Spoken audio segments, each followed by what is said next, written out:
नमस्कार दोस्तों, स्वागत है आप सभी का आपके अपने यूट्यूब चैनल सुभित एकेडमी में। इस वीडियो में डिस्कस करेंगे बिहार शिक्षक भर्ती में आपका रिजल्ट आया है उसके बारे में। तो देख सकते हैं यहाँ पर हम रिजल्ट में बात करेंगे हिंदी के, और ये आपका रिजल्ट आया है 6 से 8 की भर्तियों के लिए। ठीक है, जिन लोगों ने आवेदन किया था 6 से 8 में और हिंदी का उनका सब्जेक्ट था, उनके लिए रिजल्ट निकल कर यहाँ पर आ चुका है। आप यहाँ पर देख सकते हैं। तो हम पूरी इसमें डिस्कस करेंगे कि इसमें कितनी कटाव गई है, मेल की, फीमेल की, और कटाव ज़्यादा क्यों गई है, और उसके बाद कुछ लोगों का सिलेक्शन क्यों नहीं है। पूरा डिस्कशन आपको मिल जाएगा। अगर आप हमारे चैनल पर नए हैं जल्दी चैनल को सब्सक्राइब कर दीजिए, वीडियो को लाइक कर दीजिए। चलिए शुरू करते हैं। सबसे पहले यहाँ पर देखिए, जिन लोग का सिलेक्शन दिया गया यहाँ पर रोल नंबर और पूरा यहाँ पर आपको नाम मिल जाएगा। आप ऊपर जाकर सर्च पर यहाँ पर आपको ऑप्शन दिख रहा होगा, यदि यहाँ पर ऑप्शन आपको दिख रहा होगा, यहाँ पर आप अपना नाम अगर डाल देंगे तो आसानी से आप यहाँ पर देखिए किसी का भी नाम डाल दीजिए। मान लीजिए डाल दिया हमने राम। ठीक, तो राम से जितने भी नाम होंगे यहाँ पर आ जाएंगे, आप नाम इसमें अपना सर्च कर पाएंगे। ठीक है, तो अब हम देख लेते हैं इसमें कटाव क्या गई है, और मेल फीमेल की, और कैटेगरी वाइज ईबीसी की और अनरिजर्व कैटेगरी कितनी कटाव गई है। ठीक है, तो थोड़ा हम नीचे जाएंगे और देखेंगे कटाव के बारे में। तो यहाँ पर जब सबसे नीचे आप आएंगे तो यहाँ पर देखेंगे कटाव दिया होगा। यहाँ पर आप देख सकते हैं, ये देखिए यहाँ पर कटाव दी गई है। तो यहाँ पे चलिए हम डिस्कस करते हैं सबकी कटाव के बारे में। सबसे पहले हम देख लेते हैं जो जनरल की कटाव गई वो यहाँ पर कितनी गई है। तो यहाँ पर आप देख सकते हैं जो जनरल के कैंडिडेट हैं अनरिजर्व कैटेगरी, उसमें भी जो मेल है उनकी कटाव यहाँ पर देख सकते हैं। यहाँ पर देखिए 87 कटाव गई है। कितनी कटाव गई है? 87। और देखिए पार्ट 3 के इसमें नंबर दिए गए हैं। और पार्ट 3 का मतलब क्या है? देखिए आपके पेपर में 3 पार्ट थे। कितने पार्ट थे? 3 पार्ट थे। कैसे 3 पार्ट थे? पूरा पेपर 150 नंबर का हुआ था। तो पहला पार्ट जो आपका पेपर का था वो था आपका 30 नंबर का लैंग्वेज का। इसके नंबर आपके नहीं जुड़ने थे, इसके नंबर आपके नहीं जुड़ने थे। उसके बाद आपका था यहाँ पर 40 नंबर का जीएस, ये आपका सेकंड पार्ट था। और उसके बाद थी आपकी थर्ड पार्ट जो आपका सब्जेक्ट था, यानी कि जिसका जैसे हिंदी है तो इसमें हिंदी के आपके आए होंगे क्वेश्चन 80। ठीक है, तो ये आपके सब्जेक्ट से थे। इतनी बात आप समझ लीजिए।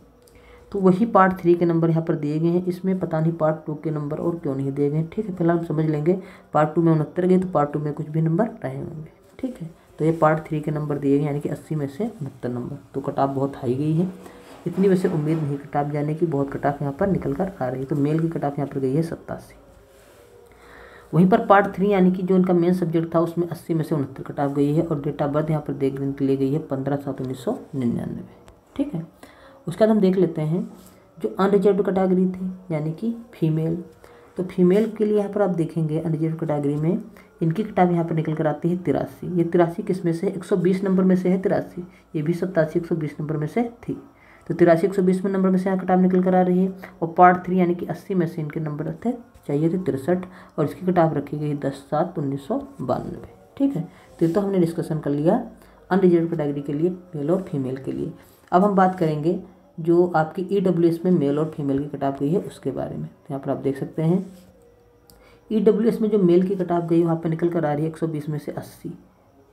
ठीक है, वहीं पर अगर बात की जाए पार्ट 3 यानी कि जो मेन सब्जेक्ट था उसमें 80 में से 60 कटाव यहाँ पर निकल कर आ रही है।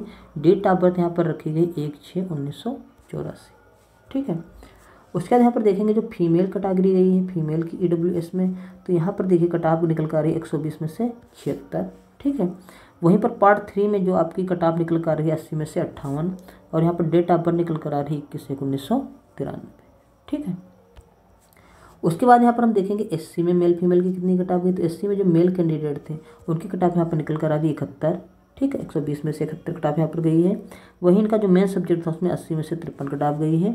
और यहाँ पर अगर हम बात कर लें तो इनकी डेट ऑफ बर्थ यहाँ पर निकल कर आ रही है 6/6/1996 इनको वरीयता यहाँ पर मिली है। उसके बाद अगर हम बात करें यहाँ पर देख सकते हैं एससी फीमेल के बारे में, तो एससी फीमेल की यहाँ पर कटाव देख सकते हैं गई है 120 में से 57। ठीक है, वहीं पर अगर बात की जाए इनके मेन सब्जेक्ट में 45 गई है। और वहीं पर अगर आप देख सकते हैं डेट ऑफ बर्थ यहाँ पर रखी है 1979।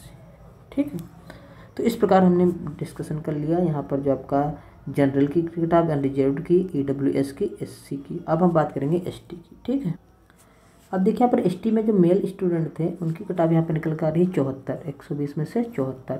जिनका मेन सब्जेक्ट था उसमें कटाव गई थी 58। ठीक है, डेट ऑफ बर्थ यहाँ पर रखी गई थी 21/10/1994। वहीं जो फीमेल कैंडिडेट थी उनके लिए कटाव यहाँ पर निकल कर आ रही है 50, 120 में से जो इनका मेन सब्जेक्ट था उसमें कट ऑफ निकल कर आ रही है 37। ठीक है। डेट ऑफ बर्थ यहाँ पर रखी गई है 22/12/1988। ठीक। उसके बाद हम बात करेंगे यहाँ पर ईबीसी के बारे में। तो ईबीसी के यहाँ पर आप देख सकते हैं ईबीसी में जो मेल कैंडिडेट थे उनकी कट ऑफ यहाँ पर निकल कर आ रही 78, 120 में से 78। जो मेन सब्जेक्ट था उसमें से 80 में से इनको 60 नंबर लाने थे। वहीं इनकी जो डेट ऑफ बर्थ यहाँ पर रखी गई है 7/11/1996। ठीक है। इसका हम देख लेते हैं जिसमें थे जो फीमेल कैंडिडेट थे उनकी कट ऑफ। तो उनकी कट ऑफ यहाँ 120 में से गई है 71। उसके बाद जिनका मेन सब्जेक्ट था 80 में से 52 और जिनकी डेट ऑफ बर्थ है वो कितनी है 6/4/1998। ठीक।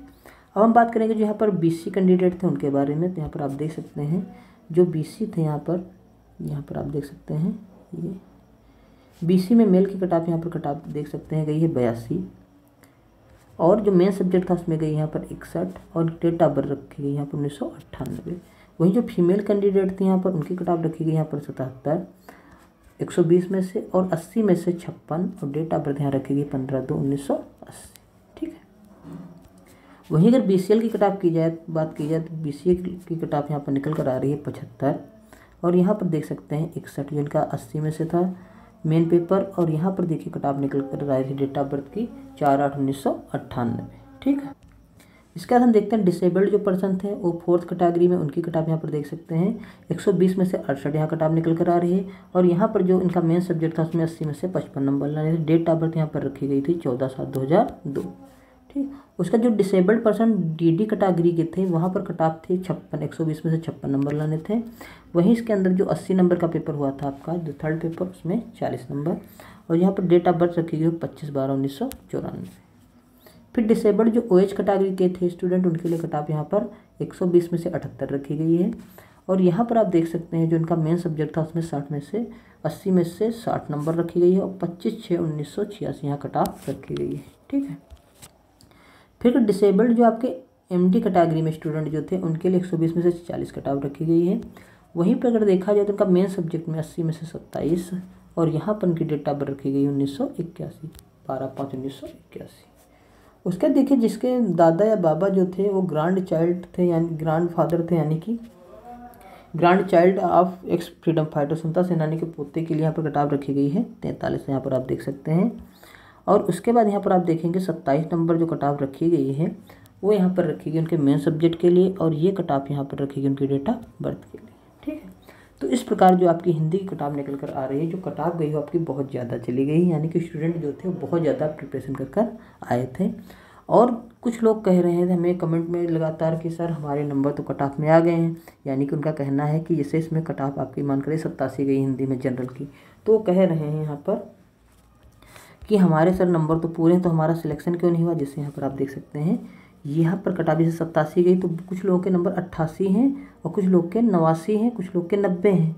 तो उनका कहना है कि उनका सिलेक्शन क्यों नहीं हुआ। तो आप लोग सुन लीजिए हमारी बात, आप लोग का सिलेक्शन इसलिए नहीं हुआ होगा क्योंकि हो सकता है कि 88 आपके नंबर 88 किसी दूसरे कैंडिडेट के हों, 88 आपके 88 किसी दूसरे कैंडिडेट के हों। फिर उसके बाद कंपेरिजन की गया था उनके लैंग्वेज सब्जेक्ट का यानी कि हिंदी का।